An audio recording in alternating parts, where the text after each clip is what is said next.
Welcome to Chefs in the City.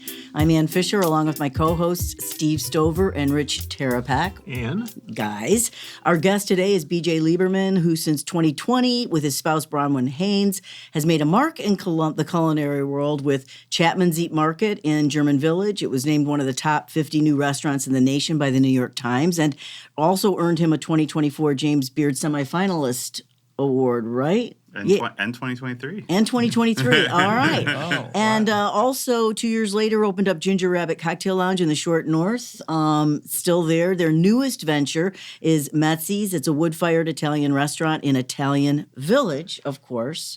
Welcome to the show, BJ. Thank you so much for having me. Steve, kick it off. Yeah.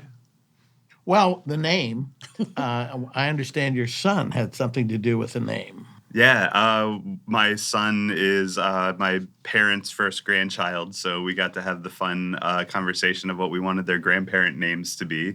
And my dad said that he wanted his to be Metzi, so we thought that was a really cool name and asked him why. And it turns out that when the New York Mets started in New York, their very first manager, Casey Stengel, gave this really boisterous interview where he said, the Mets are going to be the toast of the town. They're going to be everyone's favorites. The Yankees are a thing of the past, and grandkids are going to call their grandparents Metzi instead of grandpa and grandma. Oh, cool. Great. So the restaurant is not New York Mets themed at all, but my dad grew up in New York, and I feel like New York and Italian food is kind of synonymous with each other. I actually thought that Italian food was Jewish food growing up, so it's kind of been a part of my life for the whole time. And the point of this restaurant is just doing the restaurant my dad would want to open, I think, if he were able to cook at all.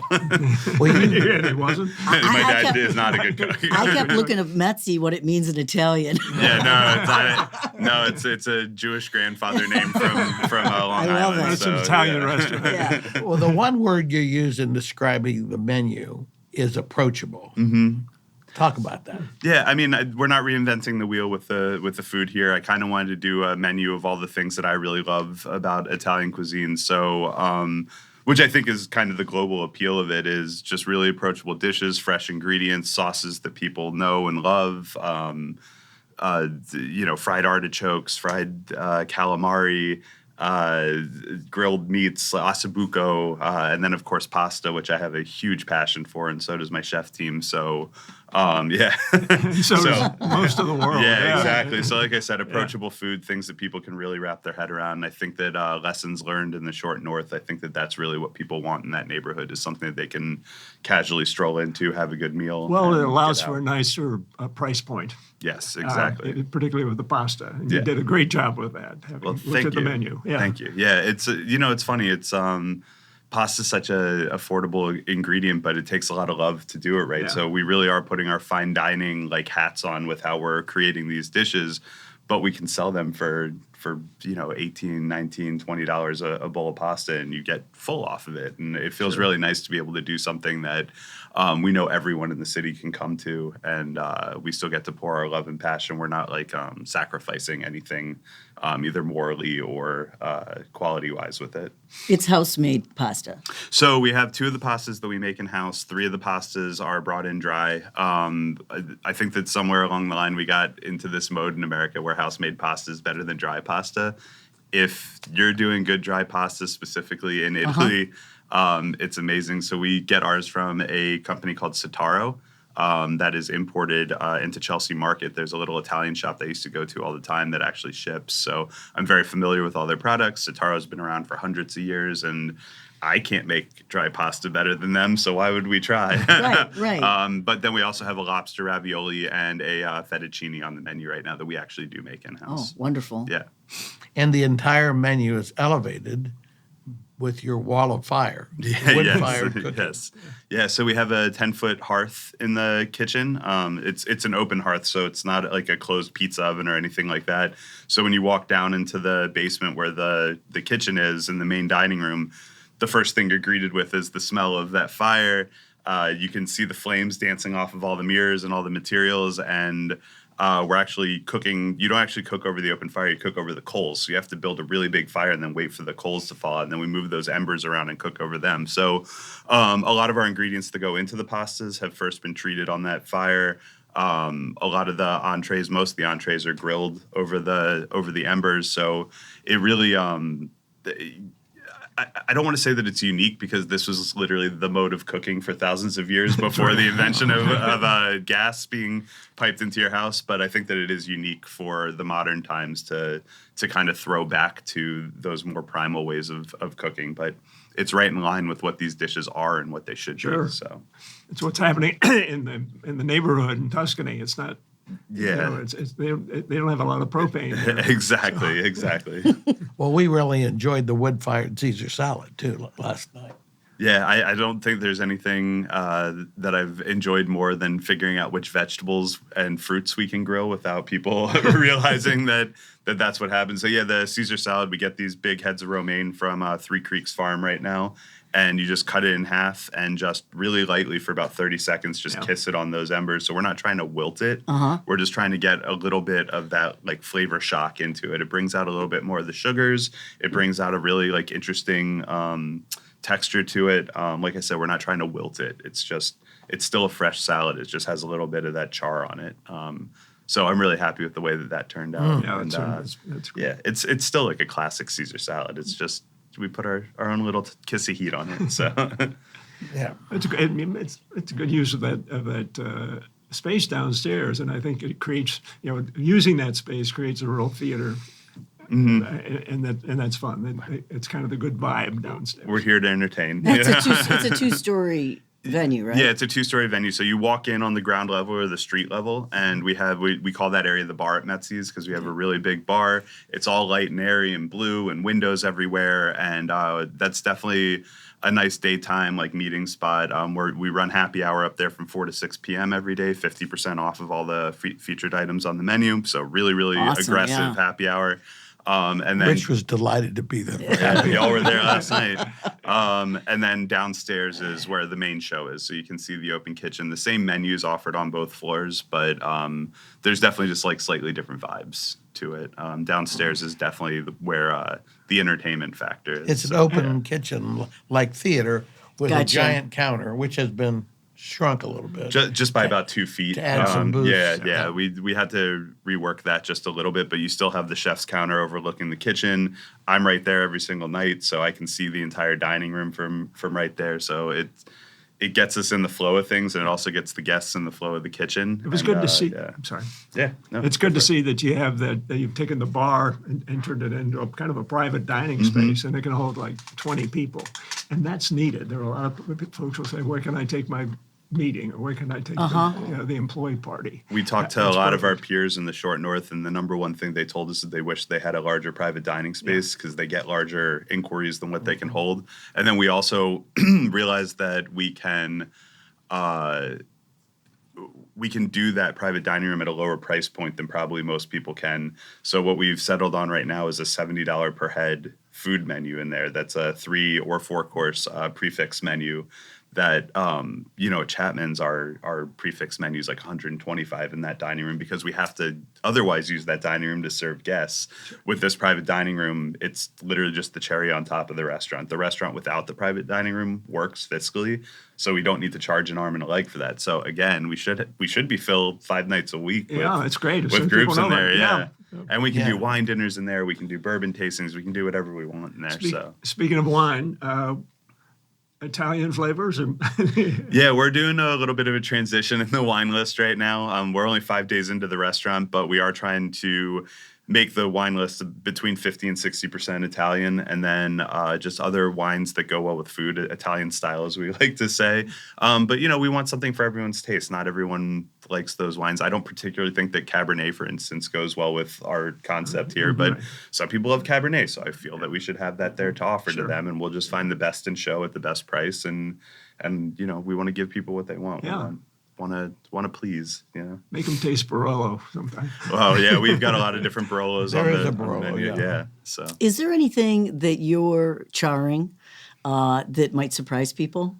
I think probably the romaine would be the number one thing. But it says it on the menu. Yeah. We smoke all of the mushrooms that go into the risotto and the arancini. Nice. So part of the hearth is we have a built-in little smoker box that during the day we'll just take kind of all the coals from the night before and let them hang out with a little bit of fresh wood on top of it. And anything that we throw in that smoker box can be in there for about 5 hours, and it just picks up the beautiful smoke. Well, all the rest of the food that we're doing, you don't really get smoke off of it because we're only cooking over the embers. So those are the only times that we really get to smoke things. It's one of those things that I think that we're going to evolve as time goes on, to get a little bit more of that grill incorporated into the food. It's probably incorporated into about 70% of the menu right now in some way, shape, or form. But yeah, I think that we'll probably, as time goes on, end up having like a charred dessert of some kind, or we'll figure out some more cool stuff to do with it. You got to walk before you can crawl, exactly, or vice versa. Switch that. That kind of makes me think. And when you were saying that you're there every night and you're right there watching what's happening, how do you juggle that and Chapman's? I have an amazing team at Chapman's that's been there for a really long time, and they can really run the show mostly by themselves. I mean, I'm still involved in Chapman's very much. We do meetings and stuff like that, but restaurant openings are something that everyone is aware that my eyes are going to be 100% focused for a period of time. It's actually like a bizarre moment when you can finally come up for air and it's like, hey, I'm going to be at Chapman's for service tonight. And everyone's like, you are? What went right or what went wrong? Yeah, so exactly. Same thing with Ginger Rabbit too, is normally Thursdays and Fridays are my days to be a Ginger Rabbit during the day and just get stuff done. I've been able to do that for about a month now. And next week, I'm hopefully on Thursday going to take like an admin day at Ginger Rabbit. And I think everyone's looking at me sideways a little bit like, are you sure? And it's just like, yeah, it's 3 hours. I think I can be at one of my other restaurants for 3 hours. So it is really hard. Opening a new restaurant definitely takes years off your life. It takes all of your time and in ways that you're not even prepared for. This is, I believe, my 10th restaurant opening, so I'm mostly used to it. But yeah, this one's definitely turning me a little grayer by the moment. But it's been really fun. I think that this was a really successful opening, and hopefully we can keep the pedal to the metal on it. Metzi's opened at 36 East Lincoln in Italian Village, in the space formerly occupied by your restaurant Hiraeth. Yeah, it's a tough. Well, this is why it's not around anymore. It was very well received. It was a great restaurant. It was kind of the culmination of all of my passions coming together at once, and I think that it was just the wrong concept at the wrong place, and the fact that no one could pronounce the name was definitely an issue, and it was expensive. And I think that for where we are in this world right now, that people going out and spending $100 on dinner probably wasn't the right concept to open at that time. And I think that what we're doing with Metzi's is the right concept at the right time. It's half the price. It's all the same love put into the food. Right. I think that we upgraded the space in a lot of really cool ways that folks who did come to Hiraeth will simultaneously recognize some of the cool things about Hiraeth, but also realize that this is a completely new concept, completely new restaurant that we've really thought through. It's really beautiful. Yeah. Thank you. Beautiful, and the best restrooms in town. We always take our restrooms seriously. Yes. A lot of people will judge a restaurant on its restroom, so we always want to be top marks on that. So they're beautifully done. There are 4 of them downstairs. Yes, 4 downstairs and 1 upstairs. Well, you're right. I think the price point issue is terrific at this Timely. particular moment.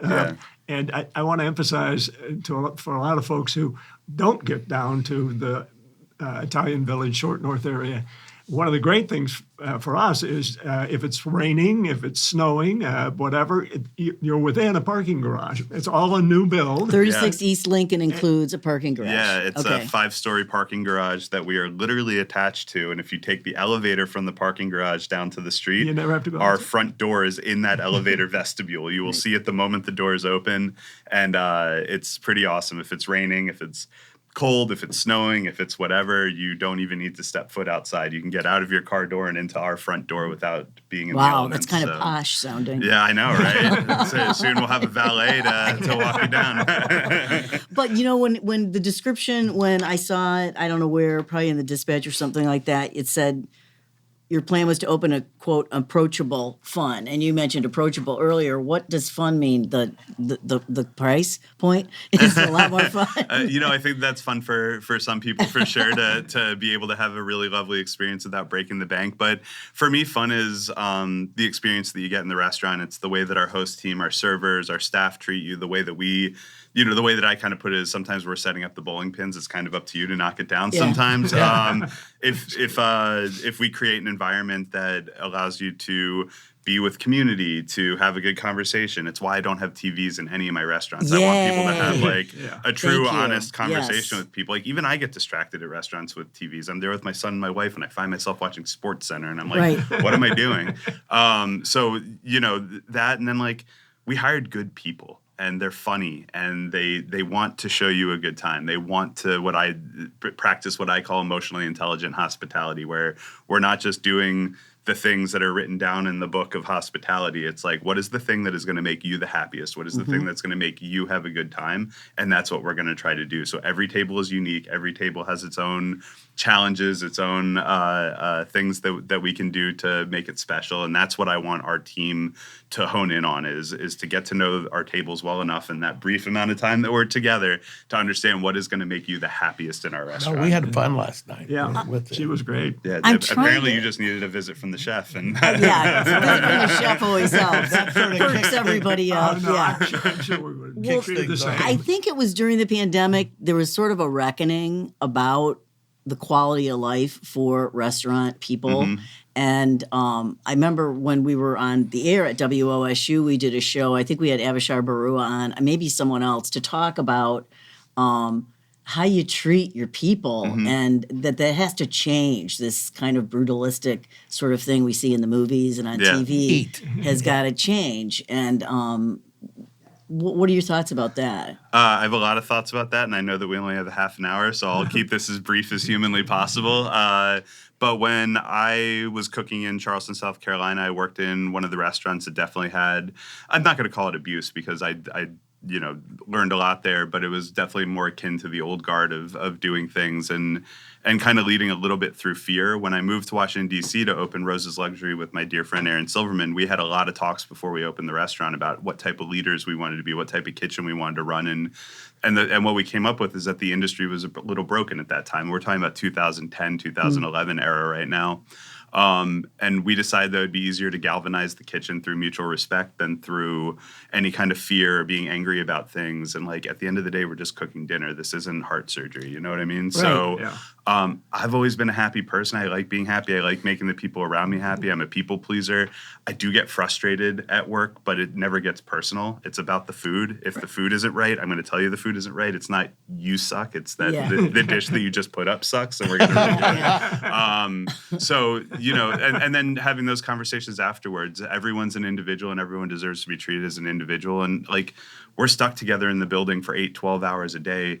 We don't have to be best friends, but we do need to show each other respect, and we do need to create a situation where everyone's getting fulfilled, and not just in their pocket, but in their heart a little bit at work. And folks who aren't in on that mission statement don't typically like working at our restaurants because they're just like, this is a little too much kumbaya for me.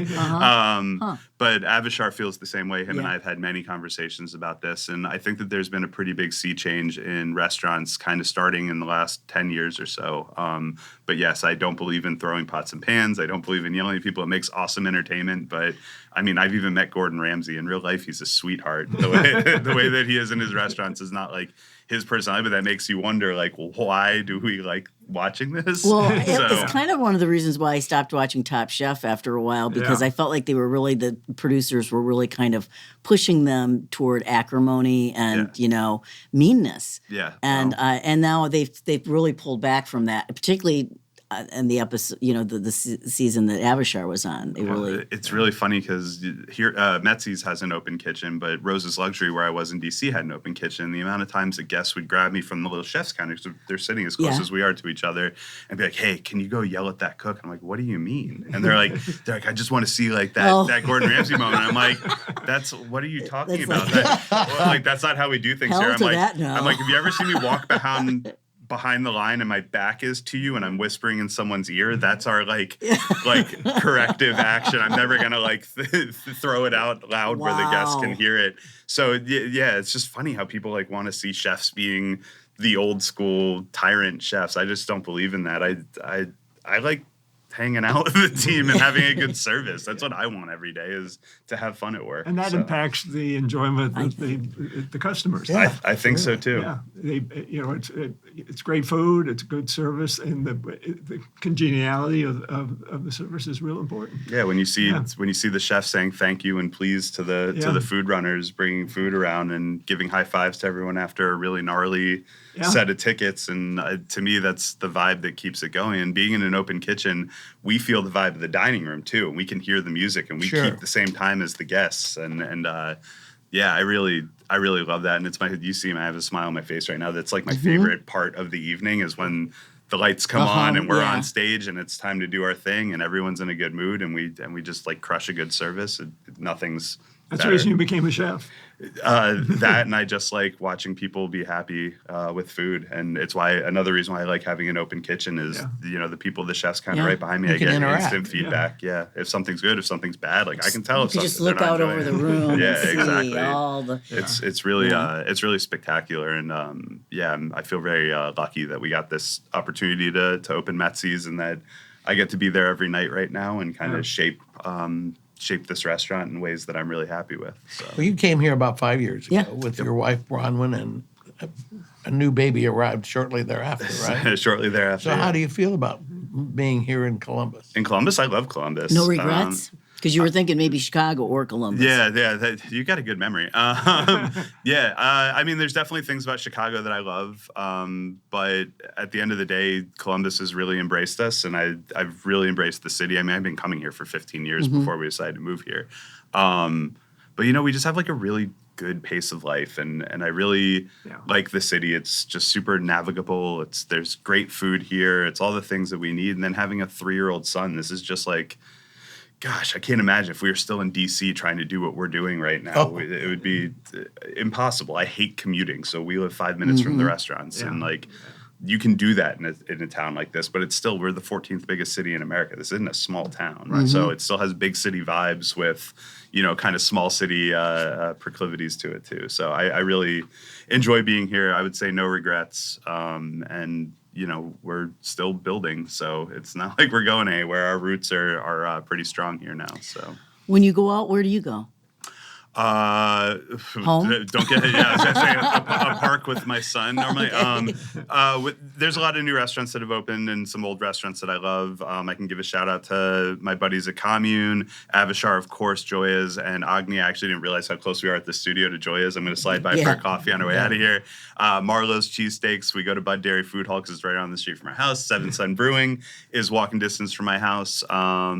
Where else? Josh Dalton, Speck is one of my favorite restaurants. I love that we both have an Italian concept now, so we can shoot over. But they have this sort of the similar feels too. I think they're both approachable, and comfortable, and I thought there's a little similarity there. More the merrier. Yeah, More the merrier. I feel the same way. And Price then, points are great. Yeah. And then I take a lot of coffee meetings, and I always make sure to do it at Freedom a la carte. So if people haven't been to Freedom a la carte, their food and their mission is spectacular, and I highly recommend getting over there as soon as possible. And remind us where that is. It's 123 Spring Street, right kind of on the corner of, what is that? It's between 3rd and 4th on Spring. And they just have an amazing mission, and their cafe has great food, great coffee. And like I said, if you ever ask me for a coffee meeting, we'll likely be doing it there. So. Oh, and of course, the Lox Bagel Shop. Remember the pastrami? Was it the pastrami we had that day? Yeah. Oh, my God. Metzi's is like a block from the Lox, and don't think that I didn't choose that location based on its proximity to my favorite bagels in the city. Oh, my gosh. Take the boy out of New York. Yeah. Out of Washington. Yeah, well, I have New York blood, too. Okay, so that's right. Northeast blood.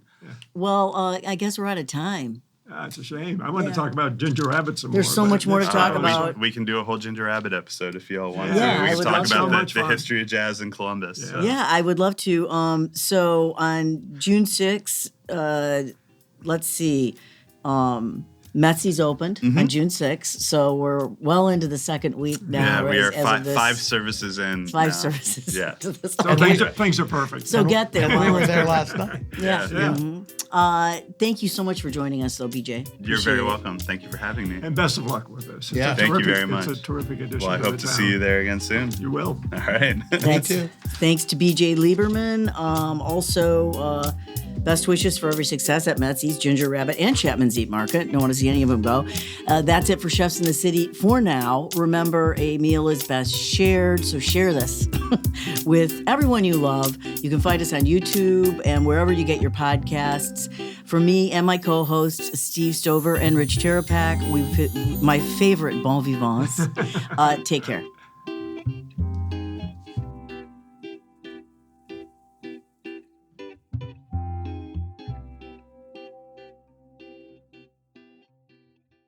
Boxland Media. Think big.